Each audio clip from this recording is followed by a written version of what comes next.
everybody. Welcome to the Shabbat Ideal Weight Blueprint and our group coaching. And for all of you who are not here live or are watching the recording of this, we have an amazing rock star here today with us.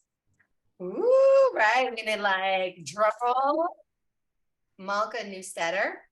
And Malka and I have known each other almost 2 years, I think, as coaches. And first we just admired each other from afar. And then we became friends because we have so many of the same values. And then we became in a networking community together where we really became friends and started hanging out every week. And so when I asked her to graciously come in and coach you guys for an hour, it was, can I email the link next time? Yes, absolutely. It was my pleasure. Yeah, I'll also email you the link for one. Okay, so I'm so excited for all of you to have the opportunity today to get coaching. I'm going to remind you guys, this is recorded and it's going to go into our portal. So future people joining the call will see this. So just like with the tapping, I told you, no one else is seeing this. Here, I'm letting you know when you share, keep in mind, only people who are in our cohort, like in our program, will see it, but it will be there. So I want to make sure everyone feels safe and heard and understands the boundaries of where this recording is going to go. And one of the things I've learned that I want you to take into today's coaching experience is that you're going to get a lot out of being here live today.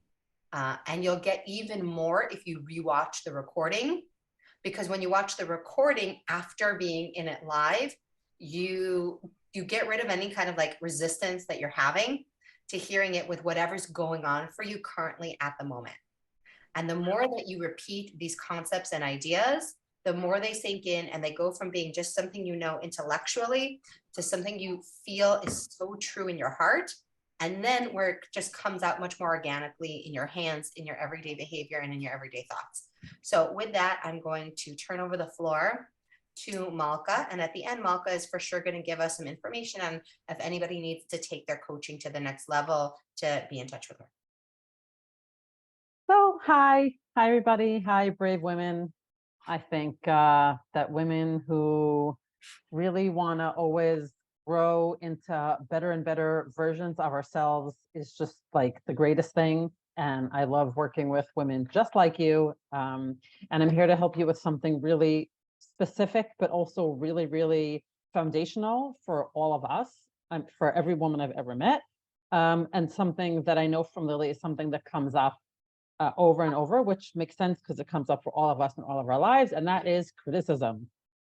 How, if we're living with a critical husband, or if we're living with a critical mother or mother-in-law, or it might even sometimes be a sister or even a child, it's really, really tough. Okay, it's especially tough when it's people who are close to us, and just overall, it might also, just by the way, it could also be self-criticism, which is like a particular subset of criticism. So there's two parts to my talk. One is understanding what happens to us emotionally and like physiologically when we're criticized. And the second thing, which of course is what we all really want to know, which is how can I do it better? How can I do it differently? How can I not slide back into the, what's the word I'm looking for, into the swamp that I tend to find myself stuck in every time I'm criticized. Okay, so let's just jump in. If anybody had a question along the way, just like raise your hand. If I don't notice, speak up, or questions at the end, whichever. Okay, so in Lily's group, we work on spiritual and also scientific nutrition so that we can have a better, happier relationship with food, what I call treating myself like somebody I love. And that's really important. And then let's just say I'm learning what I need to know, and I'm moving along in my journey, and I'm improving my relationship with myself and how I eat and when I eat and what I eat. And then I'm eating a thing. Maybe it's even an okay thing, or maybe it's something that I'm not supposed to eat, or a time when I said I wouldn't eat, and somebody looks at me Let's just say that somebody is my husband, although, like I said at the beginning, it could be anybody else. And he says, "You're really going to eat that?" Or, "I can't believe you're eating again." Or, "How long have you been trying to do this? You're never going to change." Or any other kind of thing like that, that somebody might say to us, or that we might even say to ourselves. Um, that just feels so great, right? That's like, it's the worst. It's really, really, really feels bad. It really, really hurts. It's extremely unpleasant. The feelings that come up when we experience that kind of a situation. Malka, I don't want to stop you, but I have to say, I just want all of you to know I did not prime her with a specific example from anybody. That's how much I knew we needed her, because this is a thing that all of us have. And some people have said things to me privately. So I just want you to know that anything you ever said to me, I did not share. This is that global. God honest truth. This is all mine. Lily did not tell me what to say.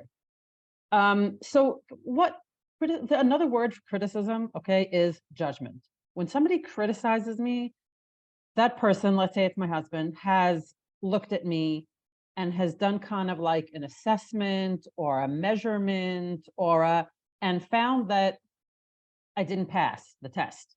Like I've been tested and found not to measure up. I didn't pass, or my grades aren't good enough, or like I've been found lacking. Um, Now, if a stranger said the exact same words to me, I might not care at all, or I would certainly care a lot less.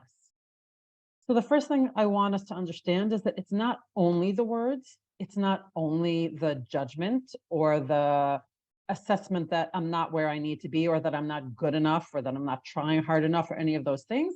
It's those words in the context of the relationship that I want to have with this person.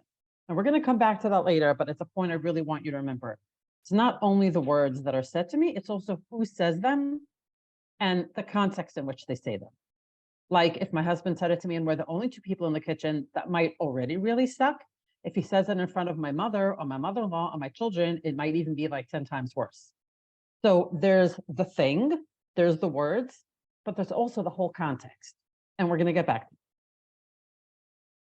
One of the most important things that I want, that I believe anybody wants in a relationship, is to be accepted as I am. If I'm looking my best, feeling my best, if I'm all dressed up to go out for a special occasion and like I took a nap and I had my hair done and like I'm at the top of my game. It's really nice. It's nice to feel that way. And it's also nice when that energy is reflected back at me and everybody says, "Wow, you look wonderful, blah, blah, blah." That's great.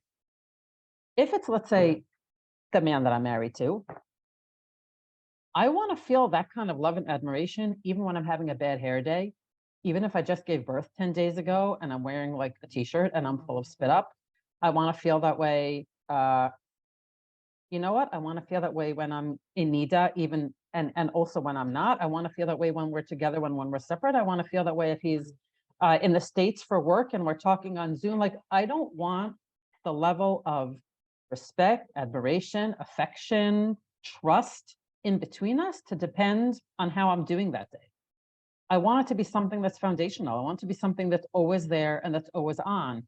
That doesn't mean we're always going to act on it. That doesn't always mean we're going to have the best time together. It doesn't mean we're never going to disagree. But I'm going to try to look at the comments later. I can't look at them and also talk to you at the same time. So write whatever you want. I'll get to it later. But I want the sense of he loves me no matter what, and I love him no matter what, to be something that's like the floor of the building that we live in. Like it's always there. We can always walk on. It's not something that's only sometimes on and sometimes off. So if I'm only acceptable, so to speak, when I'm killing it, when I'm crushing it, when I'm on top of everything, when I'm doing my best, if I can't show any weakness, if I can't ever mess up without feeling like I'm going to be punished somehow, like I'm going to be called out on it, that's really, really difficult. That's like not a happy, comfortable way to live. Let's go. I have to always be looking over my own shoulder or feeling somebody else is always checking up on me. It's not healthy. It's not great. And then where does the criticism come in? When I hear the critical words from somebody whose respect and trust and affection are super important to me, those words are like a plug, and I'm like the outlet. Those words are going to affect me as deeply as I allow them to, even if I'm not conscious about it. What's really happening is that deep down inside, whether I'm aware of it or not, I really believe something like what they're telling me. It might not be exactly, but there's some level of self-doubt, some lack of self-trust, self-respect in me. And when they say that critical thing to me, it's echoing back to me what I already have in my head and in my heart about myself. If I really, really totally did not believe it, probably my feelings would not be hurt. Probably my response would be just like, I'm sorry you think that. Or I might not even feel any need to respond at all. In a couple of minutes, I'm going to tell you about a mind game that I used to play with my kids when this kind of situation came up, and you'll understand even more about what I mean. So what happens, we're going to look now at what the usual response is, and then we're going to start talking about how we can do a tikkun on how that response usually works. The usual response is, I did whatever it is I'm doing, and then I get that, can't believe you're doing that, or you are going to be so sorry, or I can't believe you're doing that again, or any of those things, okay? And then it takes a fraction of a second for me to get that backed up toilet feeling, like all the gross feelings, all the disgust, disappointment, self-loathing. I know it sounds terrible, but we do really feel that bad when it happens. And then there's really basically one of two ways that one of two things that happens next after I start to feel bad. And they're flip sides of the same coin. One is I might take it out on me. I might feel so bad that I decide that it's hopeless, that whatever he just said about me is true. I'm always going to be a fat cow. I'm never going to get on top of things. I'm never going to lose that weight. I'm never going to look good. It might not only specifically about eating. It could be about other things, but we're specifically here to talk about food. I might be like, it's true. Everything he said is true. It's never going to work. It's hopeless, blah, blah, blah. I may as well just go. Okay, which is basically just a way of punishing myself for feeling bad. And I'm going to go do the exact opposite of the thing that I'm trying to not do, because I feel discouraged. I feel hopeless. I feel like this thing is bigger than I am, and there's no way it's ever going to get fixed. And I basically internalize the other person's negative judgment on me, and I basically say, you know what, you're right, I suck, and then I go out and I behave like in a sucky way. That's one possibility. The other possibility, and both of these are a response to feeling bad. The other possibility is that I get defensive, and I try to prove to them that it's not true. I might do that by depriving myself of food even more, by trying to starve myself into submission, by exercising 3 times harder than is really healthy for me, by proving that I'll go to any lengths to prove to you that I am stronger than this thing, that I really am okay, that you really should like me, that you really should approve of me. I might argue with them about it, right? It might be words, it might be actions, but the senses, look at my hands, I want you to remember this movement, it's pushback. Okay? I'm going to push back at you. You said something bad about me, and I'm going to push back at you. I might push back at the person who said it, or I might be pushing back into myself. Either way, I'm responding to the sense of like shame and the bad feelings. Excuse me just a second.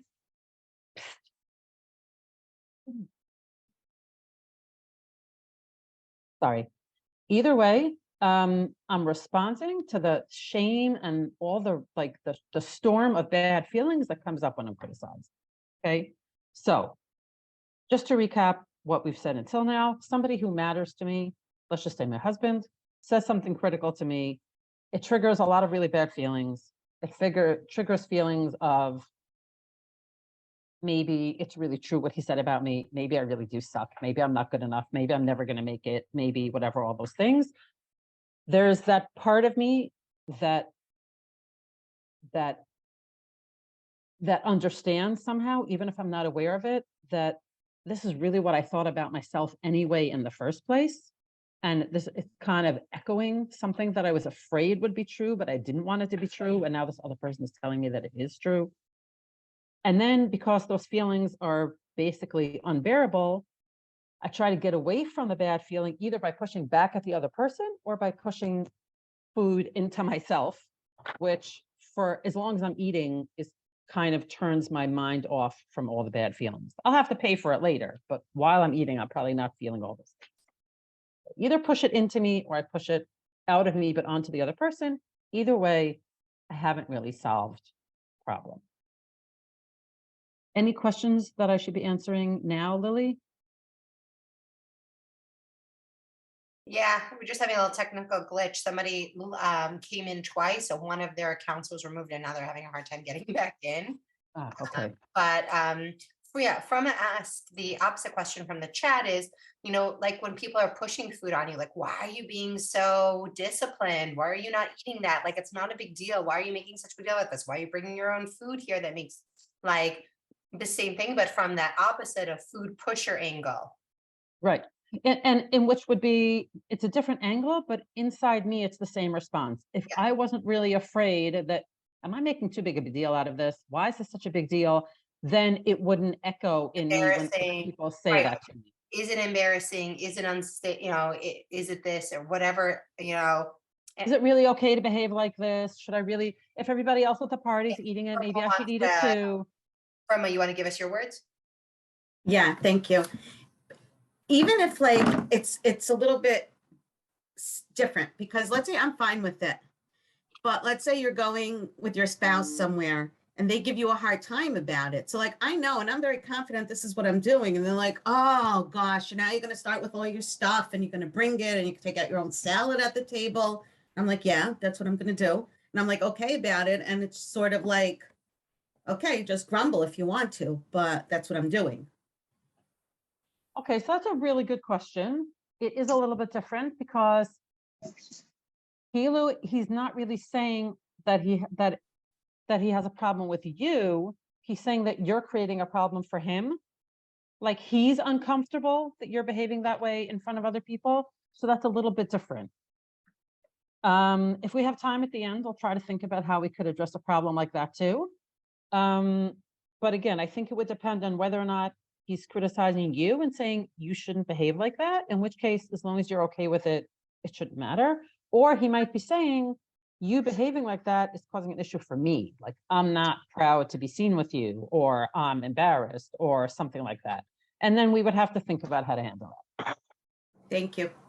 So sure. So now I want to tell you something about a mind game I used to play with my kids, which I hope will illustrate one important aspect of the situation. My kids are not so young anymore. My youngest is already bar mitzvah.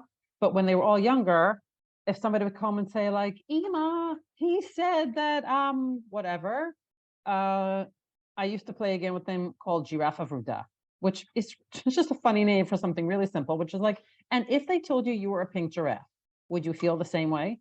Because obviously you're not a pink giraffe. And the answer was no, of course. Okay, so what's the difference? If he called you Giraffe Avruda, or if he called you fat or stupid or a sissy or whatever, what's the difference? The difference is that when I look in the mirror, I know that I'm not a pink giraffe. I have 100% confidence, but I'm maybe not so sure about the other thing that he told me. Maybe he's right. Maybe they aren't ever going to be my friends. Maybe I'm not good enough to be in their group at school. Maybe, okay. The reason the pink giraffe thing is so helpful is because it helps you to understand what 100% clarity looks like. I want to be as sure about whatever it is I want to feel about myself, as sure as I am that I'm not a pink giraffe. That's how clear I want to be.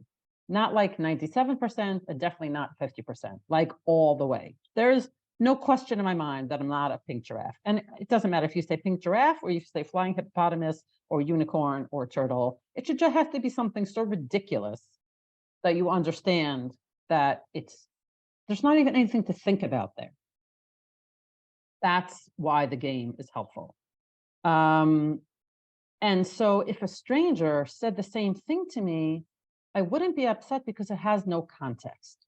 Or I wouldn't really be upset because it has no context. I don't care what the strangers think about me. When my husband thinks that about me, or my mother thinks that about me, then I really care because I want them to think a certain thing about. I want them to be proud of me. I want them to be supportive. What I want you to understand about the difference between a stranger saying it or my husband saying it is that it's not just about the objective thing. Am I really doing a good thing or not a good thing?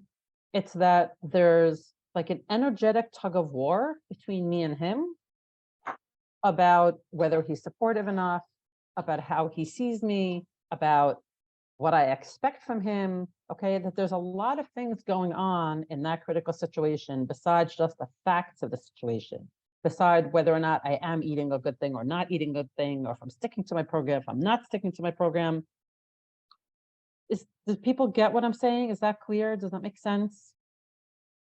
Yeah? Okay, because that's a really important thing to understand, that it's not just the words. It's the words in the context of the fact that I really want support and encouragement and maybe even understanding and respect, and I'm getting like the exact opposite. And that's a lot of what makes it hurt, is not just the words, but the gap between what I really want from this person, what I'm really hoping for, and the depths of despair that I experience when I get the exact opposite. That's really a meaningful thing to understand. And from our kids too. Yeah, for sure. Especially adult kids who come visit. Maybe you're eating differently now, or little kids and there's not the same snacks in the house anymore. Like now, maybe like there used to be snacks every 5 minutes. Now there's different, and there's a change and you want a certain response, but you're not guaranteed it. And sometimes it's exactly the opposite. And it makes you, again, because of that context, what Malka's saying. And with kids, again, I will say the more confidence I have that I'm making the best decision for me and for everybody, the less likely that kind of criticism is to come up. I couldn't explain it to you in scientific terms. Like this kind of dynamic energy between human beings is not something we know how to put under a microscope, but I definitely believe that there is some ability that the people who live with us in intimate connection in our family, we read each other, like, and kids, partners, parents, they sense our weak spots. And so it's not that it's my fault because I'm too weak. That's not what I'm saying. And it's not that they're cruel and exploitative because they're making the best use of my weak spots. It's more that like, we live in an apartment building with a flat roof. And when it rains, if there's a crack anywhere, the water will go wherever the cracks are. Now, the water doesn't have consciousness. The water doesn't want to go in the cracks. The water just naturally flows to where the cracks are. It's the same thing. We also have like cracks in our consciousness or cracks in our energy, wherever those spaces are, wherever those tiny little black holes in our own self-trust and our own self-love are, that's where the other people are going to get in. Like if you think again about the example of a plug and an outlet, wherever there's room, that's where they're going to plug in, right? All they really want is to get to you, not necessarily in a negative way. But if a lot of what's going on in me, with me, is some kind of like ulcerative, thing where I'm eating myself up about something, they're going to go in there just because it's like a big, target saying, hit me here. This is where all my energy is. So like, come on here, right? And that's why if I change me from the inside, it's a lot less likely to happen. But I'm not doing it to make them stop. I'm doing it for me, to help me. Okay, so part one was understanding what happens when I experience criticism, how I feel. And I wanted to tell you about Giraffe Ruda just because humor is a really important tool that any of us can use in any situation to help ourselves. So like anytime anybody says something to you, you can always just kind of stop and say, is this more true or less true than like, that I'm a turtle, pink giraffe or whatever. It's like it's a helpful, funny thing that you can keep in your mind to help you remember that not everything that feels true is true. Okay. Now, when I stop, I'm in the kitchen, I'm eating whatever it is, and my husband says something nasty about what it is I'm doing. It's impossible, I think, to stop the instinctual physiological reaction that I'm going to have to hearing the critical words. It's going to happen. It's going to happen before I can think about it. Our responses, our emotional responses, our physiological responses are so incredibly fast that it's, I think, impossible to stop it before it happens. But once it happens, it doesn't need to run away. It doesn't need to run away with me. Okay. So the most important thing is paying attention. And when I feel the response, is to pay attention and go, oh, yes, I'm responding to criticism. It might be feeling the blood rush to my face. It might be feeling my head pounding. It might be feeling a knot in my stomach. It could be pain in my back. Different women experience it in our bodies in different places, but everybody feels something. You might feel that desperate need to say, it's not true, or how could you say that to me? Or just stop. Pay attention, stop. Just, yeah, or deep shame, anything. Whatever it is, just pay attention and don't do anything. Don't say anything, don't eat anything. Just, if you can do that, you are 80% of the way towards winning the game of life. That is where the magic happened. Yeah, drop the fork. Excellent. The most powerful moment is when the thing happens and you don't immediately respond, because your body and your mind want to respond immediately. Like the part of our brain that's dealing with this is the part of the brain that's used to responding to physical threats. This is not a physical threat. This is an emotional threat, which feels just as bad, but it's not actually as dangerous. And if we treat it like our lives are literally on the line, we're burning a tremendous amount of energy, and we're like we're trying to save our lives when the fact is we need to do something very different. Okay. So pay attention, drop the fork, like Lily says, don't respond. And then if you can, and this is something that can really help, leave the scene of the crime. If you have a spare room, if you have a meditation corner, if it's your bedroom, if you can't just suddenly go to you can always make the excuse that you need to run to the bathroom. Okay, everybody understands that. Oh, sorry, I got to go to the bathroom. If the only safe place you can go is the bathroom, go to the bathroom. Shut the door, lock the door. And then you can start, especially when you drink a lot of water. And then you can start processing, okay? But really, like before us at 80, maybe even 90% of the game happens in the first minute, where you drop the fork, where you feel like Lily said, this huge stress response, that your body is sending all the cortisol to your mind, which is, hormones that can help you to run, to escape, to protect yourself, whatever, but you're changing it. You're going to change it now from a fight or flight response. You're going to choose a challenge response instead. But you need to leave the scene of the crime to be able to do that. You can't process it while you're still facing the criticism. You need to get yourself to a place where you can feel safe and protected, and then you can start to think. So let's say I have finally achieved the safety of my spare room or my bedroom or my bathroom. What can I now do?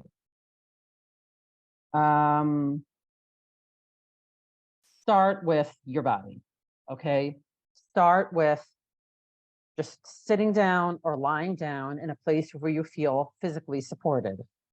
If I can lie down on my bed, that's awesome. If all I can do is sit on the toilet, fine, make it work. I'm sitting, I'm supported. I'm not hearing any of the words. I'm not, having to face the people. I'm in a safe, quiet space.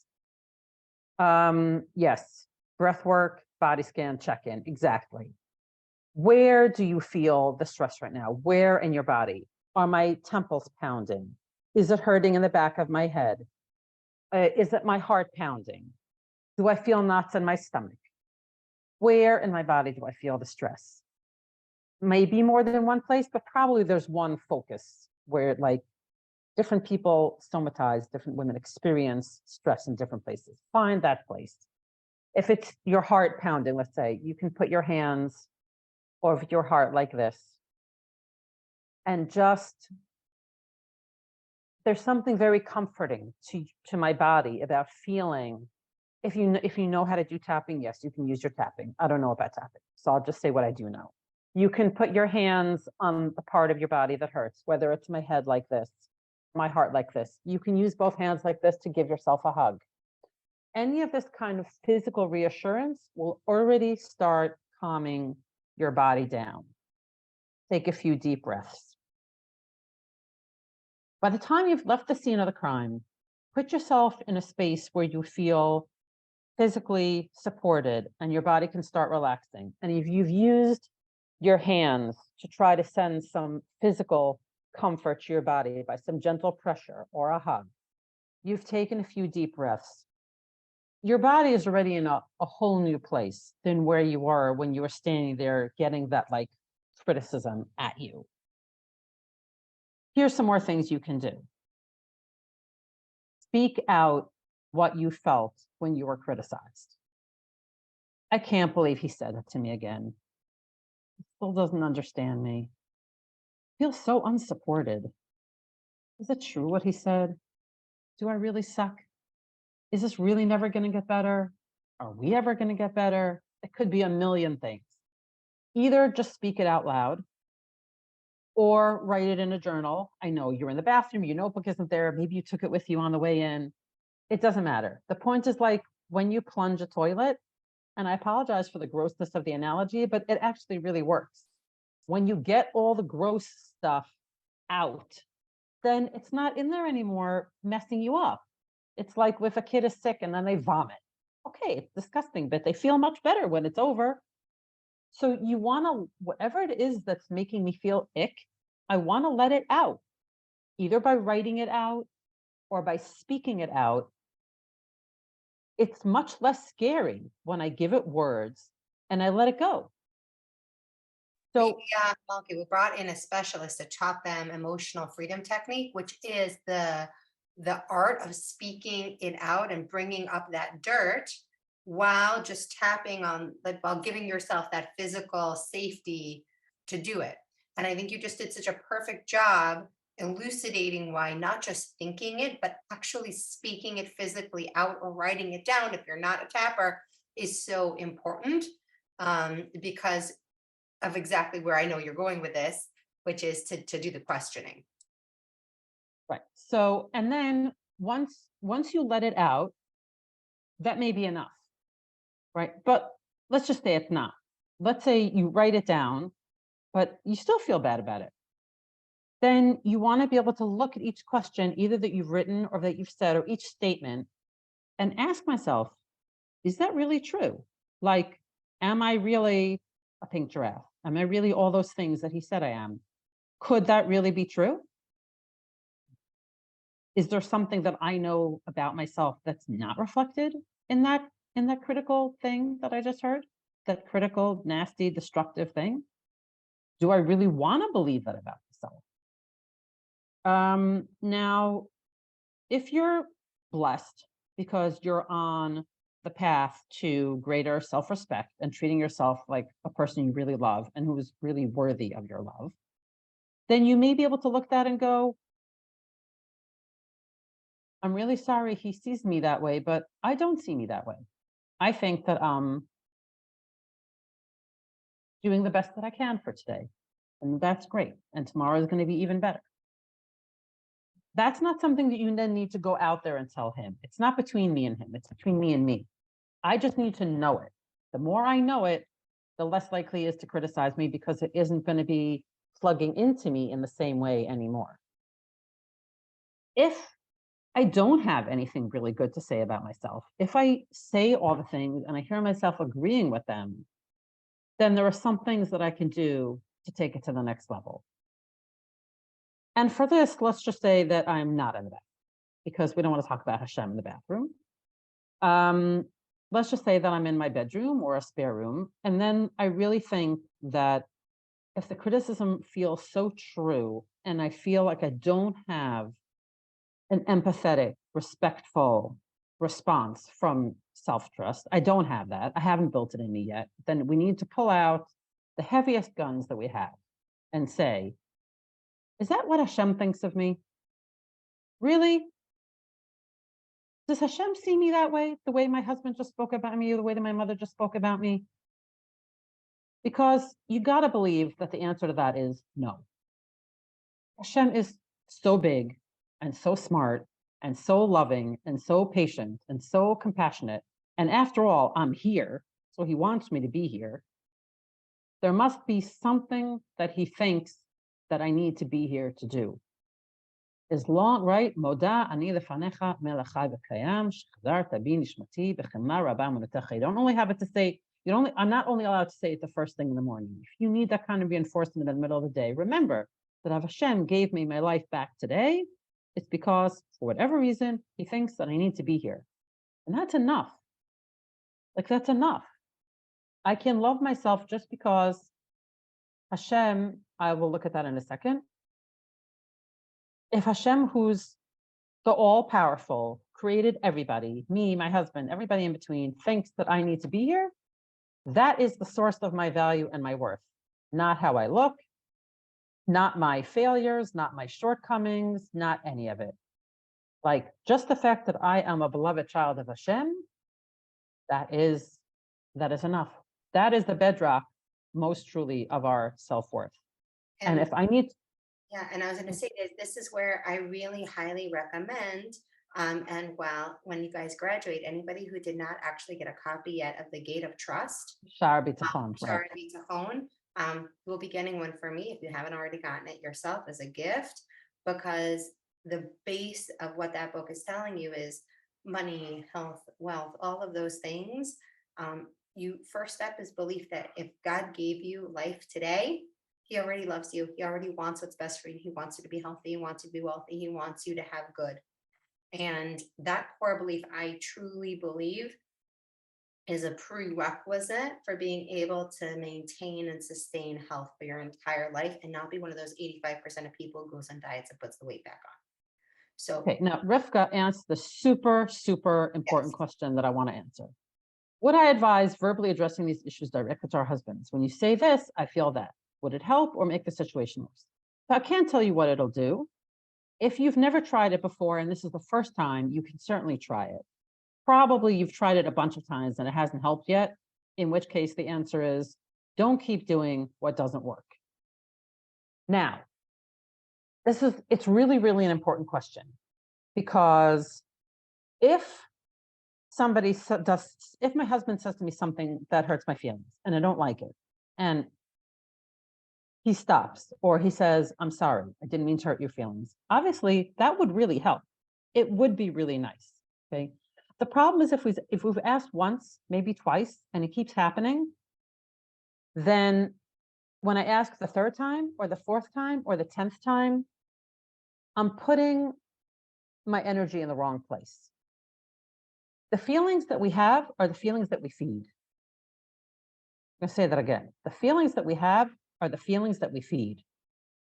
If every time he says something, I think to myself, why is he doing that to me again? Why doesn't he care about me? I tried explaining it to him. Why does he keep saying it? Doesn't he understand how hurtful it is? It's like, imagine that he's a bear at the zoo, and every time I say something to him, it's like throwing a peanut in his mouth.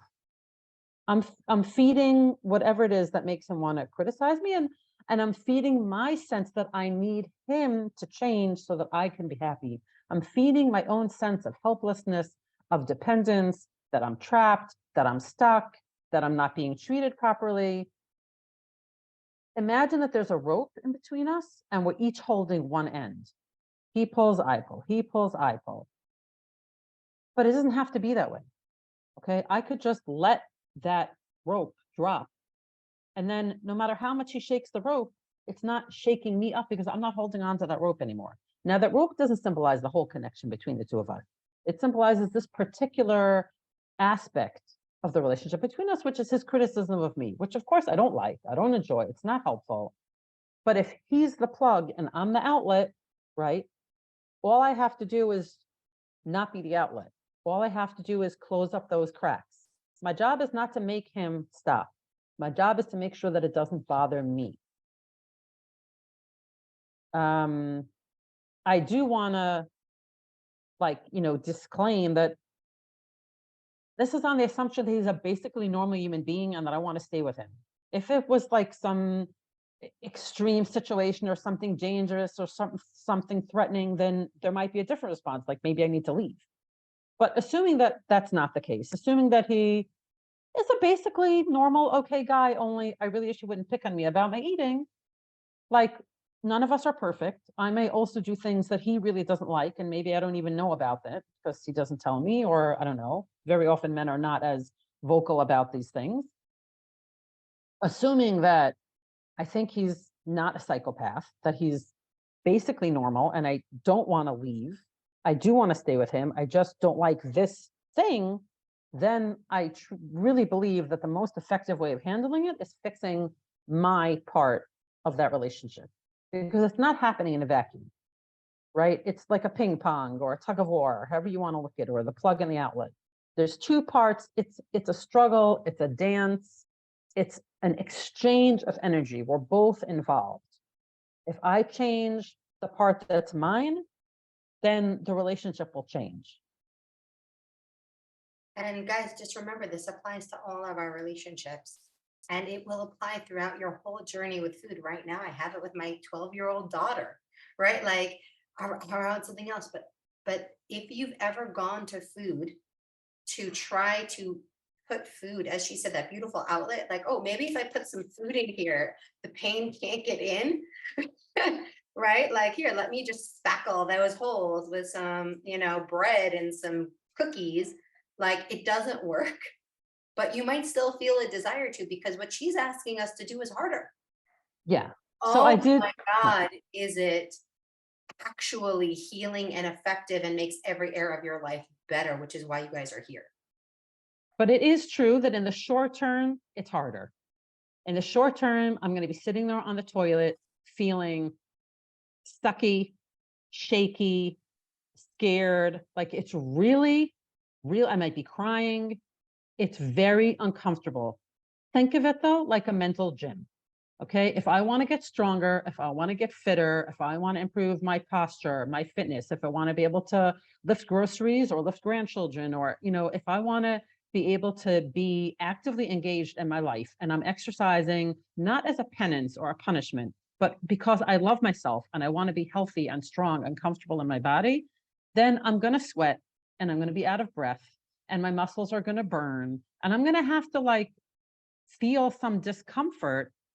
But if I know that I'm doing it because this is the way to health and strength and vitality and an energetic, happy life, then I'm willing to pay the price of some of those bad feelings along the way. The bad feelings are not the point. I don't want to glorify discomfort. I'd like to be as comfy and as happy and as relaxed as anybody else. EFT comes in and the breath work come in, is that they help you to manage the discomfort the same way, having really professional shoes and a massage after that workout and a spa day are all going to help you mitigate the pain from that workout and still get the positive impact and effects.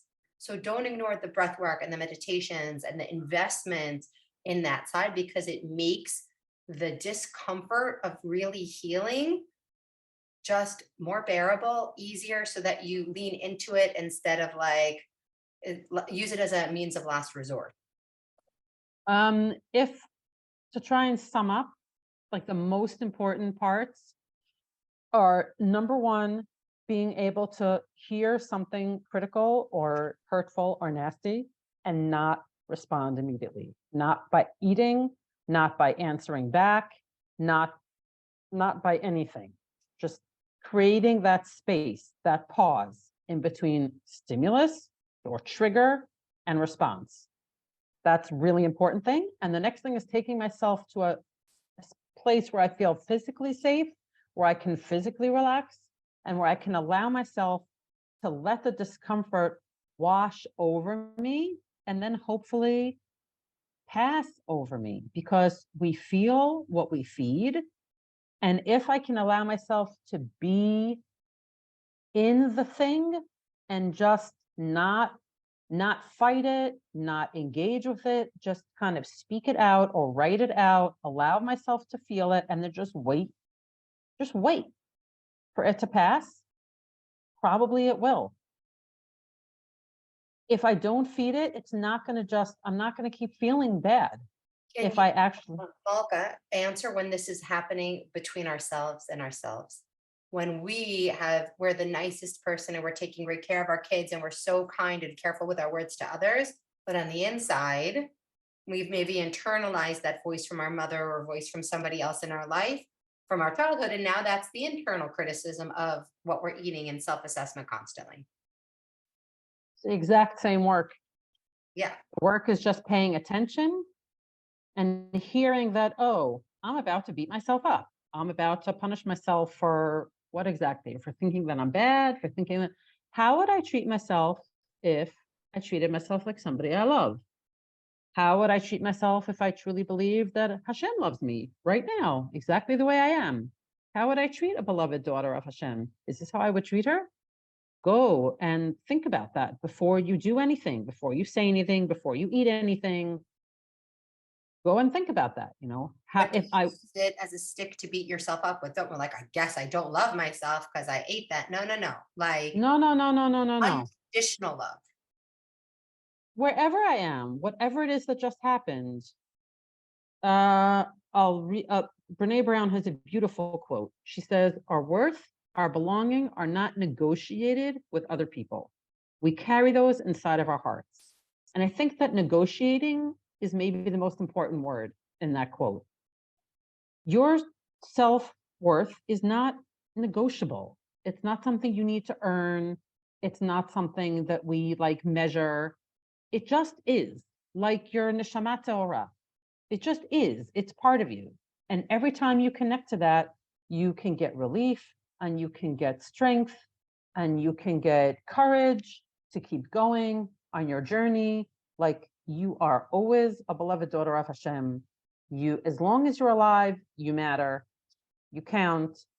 And the more we internalize that, the more strength we're going to have to deal with these difficult situations. And if anybody has a specific situation that you've encountered that you want us to try to practice on, I would love to do that now. Is anybody interested or open to giving a hypothetical situation that we could practice with? This is no pressure, but you have the opportunity here to have somebody with an amazing amount of expertise at your fingertips. Anybody going to take her up on it? Okay, Alana said she's going to do it. Wow, I'm super proud of you. Well, no, I'll do it if nobody else will do it. B'simcha. No, because and this is all confidential, right? So, Right. It is confidential, but remember, like I just said at the beginning, that Can we stop the Right. recording for 5 minutes? oh, yes, great idea. For this that part, okay? everybody, if you weren't on live, I'm sorry.